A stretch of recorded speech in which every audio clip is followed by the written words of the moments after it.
I mean, the scary thing is, recently the scary thing is, this cancel thing, being cancelled if you say the wrong thing, and suddenly, Netflix can take you off their platform, or, so that's the scary thing. But how do you vet that then? How do you really go through your stuff, and who's going to be the arbiter of... Well, you can't, because you don't know. You could be the most woke, politically correct stand-up in the world at the moment, but you don't know what it's going to be like in 10 years' time. You can get cancelled for things you said 10 years ago because you don't know what it's going to be like in 10 years' time. I think that the misunderstanding about cancel culture is, some people think that you should be able to say anything you want without consequences, and that's not true, because we're members of society and people are allowed to criticise you. They're allowed to not buy your things, they're allowed to burn your DVDs, and they're allowed to turn the telly off.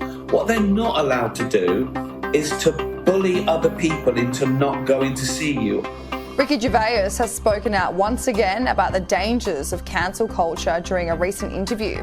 The comedian is often outspoken about cancel culture's impact on the world of comedy and how difficult he finds it to make comedy in an environment where the consequences are so dire. On a recent episode of Jason Bateman, Sean Hayes and Will Arnett's podcast Smart Less, the 59-year-old discussed cancel culture, and he has noted before, said the most dangerous part of the growing trend is how it can affect people's livelihoods. The Office creator said, "The scary thing is being cancelled if you say the wrong thing and suddenly Netflix can take you off their platform."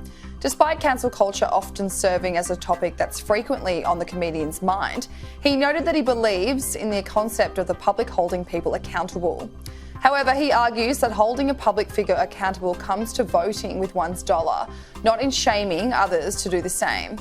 He went on to describe cancel culture as a form of road rage. So it's this road rage, it's things happening too fast that you can't take back. Yeah. And people dig in, and people want to be heard.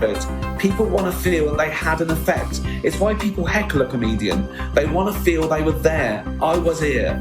And so now people are heard. And the microphone is the same volume. Everybody has equal access to it. Yes, an idiot stands next to a genius on Twitter and it looks the same. It's the same font and exactly, And that's what's so dangerous. And the genius has earned it and the idiot hasn't, and yet people don't make that distinction at all anymore. Well, exactly, and it comes back to what we said at the beginning. Just because you're offended, it doesn't mean you're right.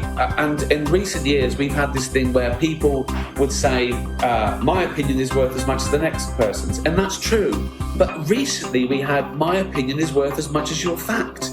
And that's simply not true. Now people are offended by facts. The comedian also proceeded to get a little more existential with the topic, asking what is being cancelled. He said, "Who's going to cancel me? Twitter, YouTube? If I have to, I'll go to Hyde Park and stand up on a bench and shout."